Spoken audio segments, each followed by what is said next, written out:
Hey, what's going on, everyone? How you guys doing today? My name is Matt Jarbo. Welcome to 3 Buck Theater, and we're trying something a little bit different today. Today, we're going to be doing a live stream to discuss the news that Sony Pictures has finally, and they've confirmed this, they've named their Marvel universe, and it's pretty bad. I don't think there's any way to define it other than it's pretty terrible. And Sony should feel bad because of how bad it is. Again, I'm going to be bluntly honest with you on that front. Sony is a company that I criticize constantly, and I get called out for criticizing it too. People are like, you just hate Sony. I'm like, no, no, no, no. Look, I don't hate any studio. There are studios I like better than others. There are studios that do better than others. And obviously, when it comes to, let's say, Sony, they're kind of bottom tier because they mess up so many things all the time. They just keep messing up all the time. And yeah, I'm going back to Ghostbusters 2016. Yeah, it's been 4 years, but they haven't recovered in 4 years outside of this deal with Marvel. It's like the only thing they've really got going for them. And don't dare say Jumanji, okay? Wasn't that those aren't that good? Last one specifically. However, today, well, not today, yesterday, because I'd already gotten all my recording done when this whole thing went through. They had announced that they're going to be doing this. So I'll take a look here at this Collider article real quick, and we'll get into some conversation. It says here that Sony's official name for its Spider-Man universe is a 5-course meal of word salad, and Vinny Mancuso is 100% accurate on that front. It is a terribly large, dumb, bad name. It is. It is. Because they're calling it here the Sony Pictures Universe of Marvel Characters, the SPUMC. Now, I dare any of you to say that without snickering, laughing, chuckling, chortling, giggling. I think I might have said snickering, because that's what it is. It's really bad. It's really, really bad. Because for one, there's no ring to it. There's no ring to it all. Could you imagine that conversation, talking with your buddies about Morbius or Venom and your Spider-Man, whatever, Silver, Sable, Black Cat, Kraven the Hunter, whatever's coming next, and you're like, oh hey, did you happen to see that latest SPUMC movie? Like, what kind of acronym is that? That doesn't flow. It's five characters. SPUMC. It's just ridiculous. And they reached out. Here's the thing: IGN reached out to Sony, who clarified, because they were calling here Spider-Man Universe of Characters, which isn't any better. It's a little bit better, but it's not. It's not like a lot better. And then Sony actually clarified that, oh no, it's way worse than that. It's the Sony Pictures Universe of Marvel characters. Now, if I recall correctly, the deal that Sony made for the Spider-Man characters somewhere encompasses around like 600 characters. It's a lot of characters. It's a few hundred at the very minimum. And as a result of that, that's a lot of characters within the realm of Spider-Man that they've got access to. And so, yes, maybe the Sony Pictures universe of Marvel characters makes sense when you kind of look at it in the abstract, when you look at it from like the grand macro picture, but when you break it down phonetically, it just sounds ridiculously stupid. Oh, it's the Sony Pictures universe of Marvel characters. Someone's going to be like, what the hell is that? Oh, it's their Marvel universe. Oh, okay. So why don't they just call it like Sony's MCU? I mean, it's not like the Marvel Cinematic Universe is a trademarked entity. As far as I know, it's just a name. It's like the DCEU is something that was never created by DC. It was I don't know who created it. Top of my head, pretty sure I've heard it at some point, but I don't know who created it. And so, as you look at it and you go, yeah, the DCEU makes sense, the DC Extended Universe. And it took Jim Lee all these years, 7 years, to finally say it in a public setting. So, I mean, these things take a little bit of time, but they get around. Fans have names for stuff. When you go to Comic-Con and they have the panel for Marvel, it's Marvel Studios presents Phase 4, whatever, you know. But they don't have it say like, "Oh, Marvel Studios MC." I mean, it's like not branded. I mean, it is branded, but it's not trademarked or copyrighted, in my opinion. So Sony should just pop their name in front of it.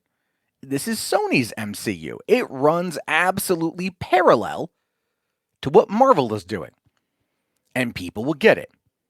People will get it. They'll understand it. They'll be able to figure that one out. They'll be able to do it. But unfortunately, it's utterly ridiculous that they come up with Sony Pictures universe of Marvel characters. A rep said that with a straight face to IGN. Now, here's my real question. What's their branding logo going to be like? What is the imagery of that put in your head? It just comes across as like this odd military base symbol, It's stupid. Let's see here. All right. Alvi here says, I used to just call it the SUMC, Sony's Universe of Marvel Characters. I mean, look, dude, it's like SUMC, right? The SUMC, you can make it work. It flows better. But the Sony Pictures Universe of Marvel Characters, it just sounds like pretentious and redundant. But unfortunately, this is Sony. Or Maynard Crow here says, the SSV for Sony's Spider-Verse. Yeah, that's better. That's fine. That's a good one. Sony's Spider-Verse. Let that be the thing. But no, Sony Pictures Universe of Marvel Characters. What the are they thinking? It's trash. If I'm going to quote Jody's Corner about every single thing DC related, it's trash. It is trash. It's a trash name. It's a dumb name. But that is just that's their branding for you. They don't know what to do. This is the reality of the situation with Sony. And I think a lot of people out there, like, they don't want to think about it because they either want to defend Sony. I mean, there are some Sony defenders out there that are still trying to say that the Amazing Spider-Man movies are better than Raimi's. I like both those movies, but they're not better than Raimi's. Well, I mean, Spider-Man 3, but, I actually like Spider-Man 3. But when you think of it from the perspective of where the MCU is, 11 years, 23 films, highest grossing box office of all time, these movies are now entering a phase where they're almost guaranteed to make $1 billion. If they don't make $1 billion, then they're looked at as being flops. If you think about it, right? I mean, like, Ant-Man 3 was coming. I don't know if it still is, or it's probably going to be delayed for quite some time, but that one won't hit $1 billion. Ant-Man 1, Ant-Man 2 are some of the lowest grossing Marvel Cinematic Universe movies. And not that they're bad, they were just low grossing. And that one is not going to do very big. But, hell, Captain Marvel grossed $1 billion. I don't see a reason why Morbius or Venom 2 shouldn't also cross $1 billion. I think fundamentally those will be better movies than Captain Marvel. And I'm only criticizing it because it's been a year since it came out, and it was out of the most recent Marvel films. It was the weakest by far. Let's see. Sony and Marvel logos merged together, Goldblum style. That could be something. Jordan here says, hopefully Sony takes back Spider-Man because Tom Holland MCU Spider-Man is god-awful. They should recast, make Spider-Man how he should be. Well, Jordan, a lot of people would disagree with you on that one. A lot of people would very much disagree with you about Tom Holland Spider-Man. Some people like to argue he's just an Iron Man Jr., which he's not. He is Peter Parker. But he's Peter Parker that, plays in line with Iron Man. I think he's the better representation out of the three. And I say that as a big Raimi fan. But, the idea of who and what Peter Parker is and what he encapsulates and the motivations that drive that character. Are you really going to tell me that Tom Holland's Spider-Man is worse than Tobey Maguire in Spider-Man 2 when he lost his powers because, he was feeling bad? Now, I just want to quickly point out that the psychosomatic aspect of that character development arc I thought was actually pretty decent. But a lot of people who criticize Spider-Man 2, though, they go to that. They say, oh, well, Spider-Man lost his powers because he was feeling sad, which is accurate, a bit a bit contrived and condescending, but it was accurate. So I think it was pretty good. Let's see here. What a stupid name. My God, that is so dumb. Sony Marvel Universe is a much better name. Yeah, exactly. Exactly. Sony Marvel Universe absolutely works. Let's see. Are they not allowed to call them Sony's Marvel Universe? It sounds better to me than the one we have. Well, Court Wolf, the thing is that, you know, I mean, we don't know what the rules are. Like, I mean, technically, Sony's Marvel Universe is accurate. It's not inaccurate. It's accurate. It was the first one to kind of kick off in the the new century. I don't want to discount Howard the Duck, which was the first Marvel Cinematic Universe movie. Well, no, it was the first Marvel film, and then of course Blade from '98, and also The Punisher from '88. So there's been a few, but they don't get talked about as often. Blade does because I think it's good and it's more relevant. But Howard the Duck and The Punisher, those movies exist, and I love both of those movies. So really, yeah, the name is dumb. The name is hilariously stupid, and they need to work on, they need to work on that. Like, this is why I don't trust Sony. This is why. And they're like, oh, we came up with Sony Pictures Universe of Marvel characters. That's what we're doing now. I mean, insert J. Jonah Jameson laughing. Oh, you're serious? I mean, like, that meme, it fits here so much. Let's see here. I thought people thought that Spider-Man 2 was the best Raimi movie. Yeah, no, it is. It is, but when people want to find a way to criticize it, they go back to the whole aspect of Peter Parker losing the ability to be Spider-Man. Because his feelings are not there. He's not into it. It's psychosomatic. It's Raimi was touching upon a psychological aspect of being a hero. How much of your powers come from within versus everything else, and can you be impacted through PTSD or other things, which I thought was actually quite interesting back in 2004 when the movie came out. Unfortunately, amongst my friends group, I think I was maybe the only one to really kind of dive in to the psychological aspect of that character development and that arc in the film. But that is something that does get criticized. You may not hear about it as much anymore because people kind of lionize and idolize, Spider-Man 2 as being this like 10 out of 10 perfect film, which I would argue, yeah, it is. But people kind of tend to forget that bit. And then they like to focus all the criticism for the Raimi trilogy on Dark Suit Spider-Man and that dancing scene, which, it's pretty funny, actually. I actually like that scene, but I'm kind of weird like that. Let's see. SMU works good. It does work good. It does work good. Let's see. John Campia thinks that the name is stupid. Yeah, because the name is stupid. I don't know why they would sit there under any circumstances and think, this is a good idea. We should do this. But it does go to show you precisely that they don't know what's going on over there. They don't know how things are. They don't know anything about how life is outside of their own little bubble. They need, like, okay, let's take this back. Let's really just kind of take this back and look at it from the overall. Sony Pictures is in dire straits. They have been for some time. They get by okay with their television. Their television department is great. I love Sony Pictures TV.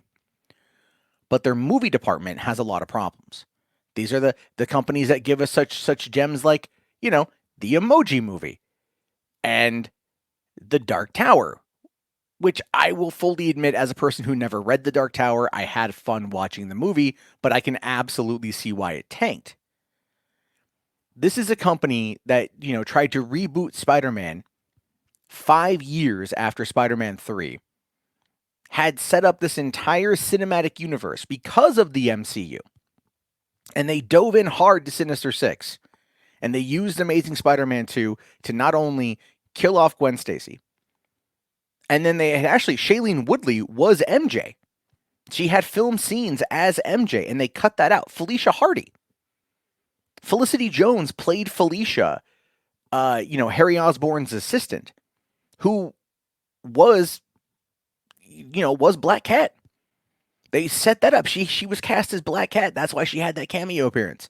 And then, of course, the very end of the movie, setting up the Sinister Six. Sony had a plan. And apparently 709 million worldwide wasn't enough money to keep that plan alive. And so they worked the deal with Marvel. And then they got cocky, as they always tend to do. So they gave us Venom. And now I'm not knocking Venom. I enjoy it immensely for what it is. But is it a good movie? No. No, it's not. But it's a fun movie, and that's fine with me. Like Hellboy 2019. Not a good movie, but it's a fun movie, so I'm okay with it. But, they got lucky on that one. China really dug it. And that was the thing that China really dug. So then when China dug Venom and that pulled in 860 million, that came in a nut hair under the 880 million that Spider-Man Homecoming made in 2017. They thought to themselves, we can make this work. We can make this a reality, right? We can do all these things. That's what they thought to themselves. And that's why and also I don't want to leave out Into the Spider-Verse because that's fantastic, but I put a lot of that on Phil Lord and Chris Miller, who also did Cloudy with a Chance of Meatballs, which is an amazing movie Sony Pictures put out in 2009. So I do want to give them credit. But Phil Lord and Chris Miller fundamentally get animation and telling good, heartfelt stories about sons and their fathers. If you look at the Lego movie, they did that one as well. It's quite literally the same themes. And that's fine. We need, Spider-Man Into the Spider-Verse, about a son and his father. It was literally, those are the themes that they play upon quite a bit. Phil Lord and Chris Miller really love diving into the psychology of men and their sons. And I think that we need more of that, to be honest with you. Disney likes to just take mothers out back and beat them with shovels. Sony likes to take a look at these broken relationships and then try to find a way to bring them together, which is far more productive, in my opinion. Anyway, back on point. So when Spider-Verse won Best Picture, Best Animated Picture, which it deserved, by the way, that was when Sony broke off contact with Marvel about the Spider-Man deal, about renewing that deal. They killed it. They absolutely killed it. They cut off communication, and that's when everything kind of fell apart. Everyone is blaming Marvel for it too. I love all those videos. Oh, it's Marvel's fault that the deal fell through. Not at all, man. Feige, look, he understands the importance of Spider-Man. He understands the importance of Tom Holland's inclusion in the MCU. He knows Tom Holland wants it. He knows all of these things. It was Sony that tried throwing Marvel under the bus, even though they're the ones who broke off communication after Spider-Verse won Best Animated Feature. And after Venom had made all the money it made, they got cocky. They thought to themselves, and this is probably an Avi Arad and Amy Pascal situation, they're like, we don't need Marvel. Oh, hell no. You mofos need Marvel more than anything right now. Because the success of Morbius, the success of Venom 2, will heavily rely on their connection to the Marvel Cinematic Universe. Whether they're running parallel or not, their success is tantamount to the inclusion of Spider-Man in those deals. And that is exactly what's going to be happening. Right? Like, they need to make that a reality. And I just want to point this out. I am very excited for both Venom 2 and Morbius when I get to see them next year. A little bit pissed off that even though nowadays they're talking about reopening some theaters at half capacity, we're still not going to get those movies till next year. That totally sucks. But anyway, I'm excited to see them. I want to see how they expand upon the universe. Because as a fan of the Marvel Cinematic Universe, I understand that it's not simply just the cinematic side of it. That we call it the MCU as a placeholder, but really it should be this massive encompassing universe, this world. And that is what they were originally building to in 2013 when Agents of S.H.I.E.L.D. launched. When Agents of S.H.I.E.L.D. launched, that was meant to be a parallel show to the cinematic universe. It ran on the same timeline. We got that great 8-episode arc on the first season of Agents of S.H.I.E.L.D. tying into Captain America the Winter Soldier, which was excellent. If you haven't seen those 8 episodes, I forget what it's called, but you can look it up and watch it. And then after that, then you have the internal business politics coming into play. And that's really what's killing a lot of this stuff. The internal business politics. So, Feige and Perlmutter got into a fight. Perlmutter, who was controlling Marvel TV, basically became an insufferable ass. Well, he always was an insufferable ass, but even more so. And then that separated the MCU, and that even impacted the Netflix shows. The Netflix shows were intended to run parallel to the MCU. There's a reason why they keep referencing the event and the big green guy, and in season 2 or 3, I forget, of Jessica Jones, they mention Captain America by name. And they mention a lot of this stuff as it goes on because there were things that they were connecting because that was meant to be the whole plan. The whole plan was the interconnected universe. And that's still now the plan. Now that Feige's in charge of it all, it's going to be it's going to be connected again. No Perlmutter, no Jeff Loeb, unfortunately. I think Jeff Loeb got a bit of a bad rap towards the end, but I think they do put out some good content, especially the Daredevil season 2. That was, he produced that. Great stuff. So you have all that. Now, Sony wants to run parallel to that, similar to Netflix and all of the ancillary Marvel shows on ABC, ABC Family, and Hulu. And that's fine. That's fine. The deal for Sony is more or less Spider-Man for money. That's what they're doing because if these movies can be somewhere tangentially connected to Marvel and they can share some plot points or things that kind of tie in, that touch upon certain things, kind of like the Siege of Mandalore arc, the final arc for the Clone Wars, runs parallel to Revenge of the Sith. And little things there's touch points that add up. And you say, oh, and that's what you're looking for. And that's what Sony should do. But this name, man, this name is freaking terrible. It's so terrible. I don't know. Gamers X here says, so Sony can't think of a better title then. Yeah. Yeah. Really. It does. It's pretty terrible. It's pretty bad. Okay, let's see here. Mark here says, $3, you do give Marvel too much respect. And because I know the history. I've been following this since 2008, man. I'm in my 12th year of being balls deep in the MCU. Before I started this channel, before I got into being a movie pundit, I read the trades daily. I talked about this stuff all the time back in the day. I read up on this stuff constantly. I mean, if you saw my RSS feed for everything, you'd be like, God damn, I'm perusing shit daily, all the time, multiple times a day, trying to keep up on everything. Unfortunately, I can't get everything through Twitter. I really wish I could, because there's things that break on Twitter that I'm not able to get to quick enough, and that does piss me off. But no, I do feel that Marvel has done it right, but we're not all the way there yet. And Sony plays a big part in that, especially going forward. And I think that's why they know Feige knows after Endgame, they're going to have to do kind of a soft reset. And I don't mean that like by rebooting characters, but like kind of taking it back to basics. How do you move past Thanos? Really? How do you move, past the blip or the snap, right? Or the happening, because you could kind of also call it the happening. You have to start kind of scaling it back in order to build it up again. It's like going into a new season of a show. And that's why I think this is a great time to establish the Sony properties and whatever's going to be happening on Marvel TV and have it all be interconnected. And I'm telling you right now, we will hear about Dr. Michael Morbius in the MCU and the ancillary properties. Because at this point, Feige wants to make sure Sony is happy because they want access to Spider-Man. They'll make it work. It's a play. It's a good play, though. Let's see. Am I looking forward to any of the upcoming Marvel films and think they'll be just as great? I'm looking forward to Black Widow a lot. I really want to see that. Shang-Chi, I'm going to go check out, obviously. The Eternals, I'm just not interested in, to be honest with you. I want to see a trailer. Give me something to salivate over. Give me something to get a bit of a half chub over. I mean, just give me something on that one. But I'm really more excited for Phase 5. Because Phase 4 is it's been a soft reset. It's been that soft reset to kind of like, reset the stakes a little bit, move forward, build up from there.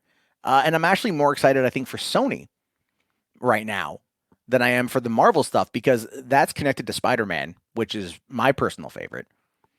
And I really want to see Carnage, and I really want them to set up Maximum Carnage, which is going to clearly be Venom 3. Come on, we all know it. And I want to see Morbius. I want to see how that plays out because I also want to see Jared Leto get a little bit of love in the comic book movie world. I thought he did fine as Joker, and he got just completely crapped on and dunked on and lied to by Warner Brothers. Warner Brothers strung his ass around. So let's see what happens on this one here. But I'm okay with this one. Let's see here. Okay, I hear the rumor that Sony is potentially putting Spider verse series on Disney Plus. Yeah, there's been some rumors about that I've seen. Like, what was it, the Silver and Black, or whichever that one lady was, said like they might do a show for Disney Plus. That was an odd thing to say. That was a real odd thing to say, which tells me that right now they are looking to establish a bedrock on Disney Plus, and it makes the most amount of sense. So let me just kind of explain this. So this is my theory. They're doing this with Miss Marvel and She-Hulk and Moon Knight, where they're going to be doing these shows, and those shows are going to then introduce us to the characters, and then from there they'll be able to then move those characters into the Marvel Cinematic Universe without needing to set up origin films, and then to also integrate them into larger team up event films, which is actually perfect because what it does is it keeps the event aspect of going to the movies alive, which right now they absolutely need. And it keeps content coming into Disney Plus, which then keeps people paying that $7 a month. But hey, it's going to go up. It's going to absolutely go up over time. So the bedrock is going to be there. And it makes sense to also potentially do that with Sony. But this is where we're going to see a bit of an issue. Is it going to be Marvel Television or is it going to be Sony's TV, Sony Pictures Television? That's where the problems are going to lie. Now, I would argue if these are Sony companies, then they're going to want to do the production. But what Sony should do, the smart move, would be to give it all to Marvel and license it to them. License it to them. So then Marvel can handle it because we know what's going to come out of that, and that is money, bags and bags and bags of money, and also higher quality than what Sony can produce. But then again, I do want to quickly, again, reiterate a point I said earlier. Sony Pictures Television puts out good content. So if they were developing it, I would be more excited. Let's see. Jay here says, not going to support that stupid Spider-Verse. Think they can get into the MCU with Morbius and get quick cash. Gosh, Sony, stop trying. Well, dude, this is the thing. They know at this point that they absolutely have to work with Marvel. They need that money. They're not getting it anywhere else. It's theatrically. I mean, I will go back to Jumanji. The first one, or like the second movie, the reboot, the sequel, whatever you want to call it, 970 million worldwide in 2017, 2018. 2019 saw The Next Level, the second movie, and it only did like 670 worldwide. It was $300 million less. That is not a success. I mean, the movie is clearly profitable, but compared to the last, it should have been $1 billion movie. It's like, I think that Venom 2 will be $1 billion movie. I think Sony's banking on it being $1 billion movie, and I think if they find a way to tie in Spider-Man, that will put it up over the edge. Morbius, you're looking at maybe $600-700 million because it's a new character and it's gonna, I think it's R-rated. But Sony needs Marvel, and I kind of like the idea of them going the darker route. Look, as much as I love the cinematic universe, the MCU, I'll be the first to criticize them for homogenization. Everything is homogenized. Everything looks the same and feels the same. And I like that when I'm watching a TV show. But sometimes you want to go a little bit darker. And that's why the Netflix shows were so good. They went dark. They allowed it to get violent.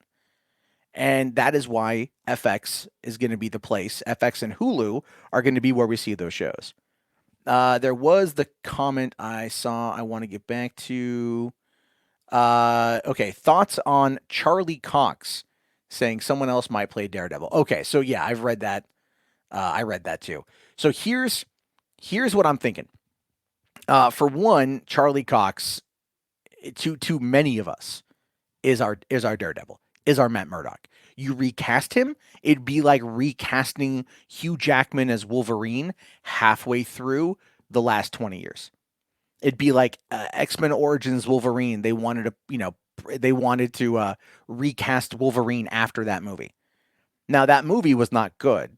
And the reason why I use that as an example is because going into the Wolverine was great. But at that point, we'd had 9 years of Hugh Jackman as Wolverine and fan favorite. Everyone loves him. So, and would you want there to be not Hugh Jackman for Days of Future Past?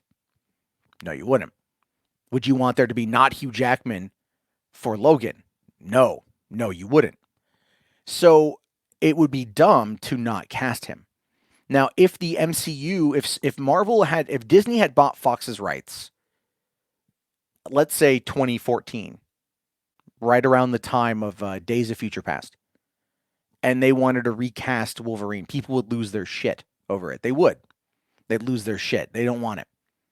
And Feige is smart enough to sign these actors to long contracts. We're talking like 9 film contracts. And they do this in order to use those characters when they need them to. But these actors also get enough money to play those characters for a long period of time. You know, we've had 11 years of Tony Stark as Robert Downey Jr. as Tony Stark. You know, we had 17 years as Hugh Jackman as Wolverine. Even though it was a different company, Feige started off, he was an associate producer on X-Men back in the day. So he understands the audience's love of these actors in these roles. And that's one of the reasons why they do what they do. Even though Anthony Mackie has said that there are no movie stars anymore, but there's characters. In part, it's because Feige, I think, understands that getting these actors for the long-term commitment, it works out better.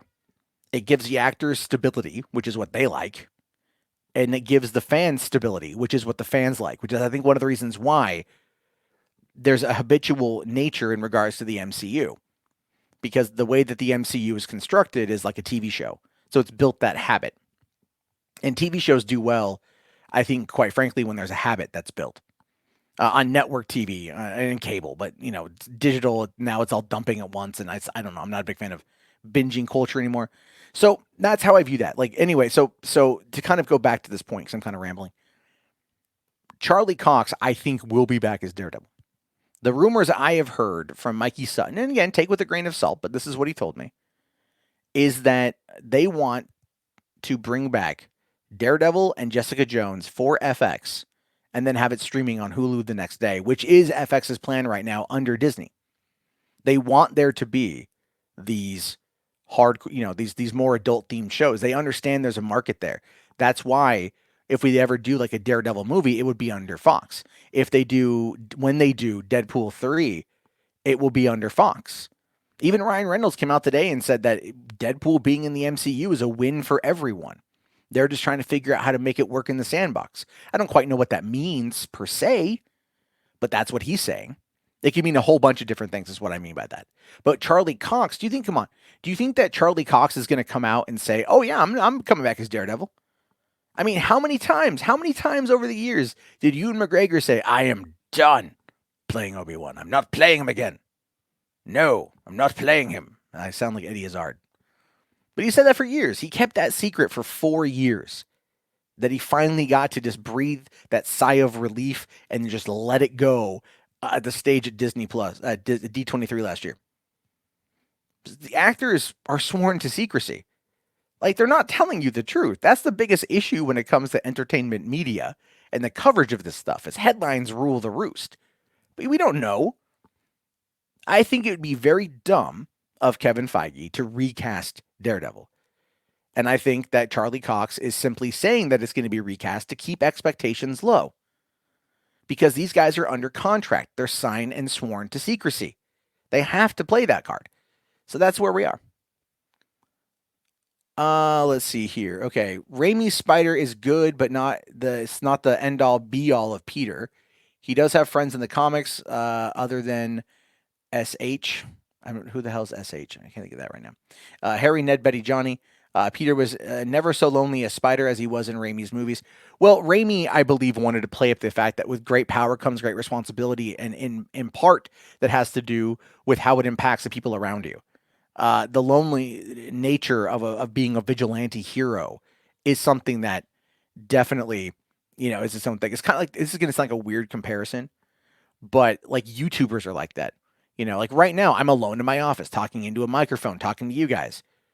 But I could talk to other YouTubers, and there's that expectation to talk to other YouTubers. I go to VidCon and I meet other YouTubers. I'm friends with them in real life. We text each other all the time. We DM on Twitter, Facebook, all that stuff, right? So there's an expectation to like know each other. There is. And the same thing happens with superheroes. There's an expectation to know each other. There's an expectation to jump over. And that is something that Feige understands and that Feige has been pushing. I do think that having more friends in Raimi's Spider-Man movies would probably be for the best. To have him team up with somebody, another hero, it worked really well in the MCU. And that was probably one of the bigger faults of Raimi's movies is he treated it as more of an isolated thing. But when we started seeing, like, look at Thor Ragnarok. When he teamed up with the Hulk, it was a buddy comedy. Iron Man 3, it was him and War Machine, towards the end at least. But still, it was like a lot of War Machine, a lot of Don Cheadle. So as Rhodey, it worked out. What is it? What's the upcoming one? Thor: Love and Thunder. Guardians are probably going to have an appearance in that movie. It's going to be more, again, of a comedy. Doctor Strange and the Multiverse of Madness is going to be Doctor Strange and Scarlet Witch. They realize that by putting a lot of these characters together, you can actually get more out of it. And I'll go back, to Daredevil season 2. I want to say episode 2 or episode 3, definitely episode 4, where Murdoch and Castle are having their conversations about their dueling ideology on the rooftop. Is a great scene in the early part of that season. And then in episode 4, when they're in the graveyard and Castle is telling the story of how his family died to Matt. Again, another great dynamic. Two heroes. After that, by the way, after that fight scene in the mausoleum, beating up the Irish Mafia, where they teamed up, was fantastic. Again, it's why Daredevil season 2 is the best of all the shows on Netflix. There's a lot of good stuff there, but it's that dynamic, that team up. Now, the Defenders kind of was hit or miss. I love the Defenders personally, but it was kind of hit or miss. Anyway, let's see here. Do I think there can ever be a Daredevil movie outside of the MCU like Joker? No, Ryan. Marvel is in no way going to go the Joker route. They're not. It's not benefit. I mean, look, you could argue, but Joker made $1.1 billion. True. It also, I don't think it would have made that amount of money if it didn't have all the attacks from the media. If it just would have been treated as a Joker movie, it would have probably done 600, 700 million, which is a very good number based upon the production budget. But it would not have hit the 1.1 billion without the controversy. So we have to kind of remove that from the equation. And as good as Joker is, and as much as I'd like to see something like that happen with a Marvel character, I think they could do a Logan-esque type movie in the MCU as a way to sunset a character. I think they could do that. I think if they wanted to do like Old Man Cap or something, and they wanted to sunset the character that way, we don't really need it because they did such a great job with Endgame. Or if they wanted to do Thor and give him an out and have him go down a darker, path, they could do that. But I don't think they're ever going to do that with Daredevil. I don't even know if we're ever going to get a Daredevil movie. I really don't think we'll get a Daredevil standalone movie, but I do think we'll see him pop up in the MCU, and I do hope that it's Charlie Cox. And the fact that Charlie Cox did a little video during a Daredevil quarantine stream the other day where he put on the mask or the cowl while he was, sipping tea was great. And it just shows you that he still has a dedication to the character. And that's the kind of dedication fans love because that just keeps hope alive. It's kind of like seeing Carl Urban come back as Dredd. It's been 8 years. We're ready, right? We're ready. We want it to come back on in. Let's see. Gamers here says, what I don't like about Spider-Man Far From Home was instead of calling Peter Spider-Sense, they called it Peter Tingle. Yeah, I don't know the story on that one. I caught that one too. I'm like, just call it Spidey Sense. I don't know if that's a Sony thing. It's possible that they just wanted to make a joke out of it because maybe. We all know what it is. Maybe they just, maybe he's going to evolve into Spider-Sense in the next movie. But, right now it's like, what do I call it? What's it like? My everything kind of tingles. Oh, like a Peter tingle.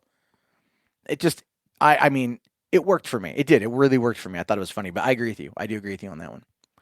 Has there been any more rumors about Disney buying Spider-Man from Sony or Sony being bought by another company? At this point, no. Not that I've heard, not that I've seen scooped through leaks or anything else like that. I haven't seen that personally. What I think is going to happen is they're banking on not only Sony Pictures TV doing well, because that does do well, but these movies. Morbius, Venom, whatever else is coming down the pipeline, because that is going to be a cash flow for Sony Pictures. What they need to do, in my opinion, is get the hell rid of Tom Damn Rothman. Just axe him. Get rid of that guy because he sucks. I do think they need to do that. And that would be something that would benefit them quite a bit. But no, I thought it would be Apple, man. I thought Apple would roll on in, and want to take on Sony as a way to compete with Disney. Nope, they worked with A24. Then there's Amazon, right? So Amazon was also rumored to be potentially looking at buying Sony Pictures. And the reason why, in my opinion, had a lot to do with Oscars. Because, they produce a lot of that Oscar bait material over on Amazon. They really do. I mean, The Boys is really good, but look at a lot of stuff they do is like really kind of period piecey. And it's in my mind, it's very much aimed at, like The Lost City of Z was kind of an Oscar bait movie.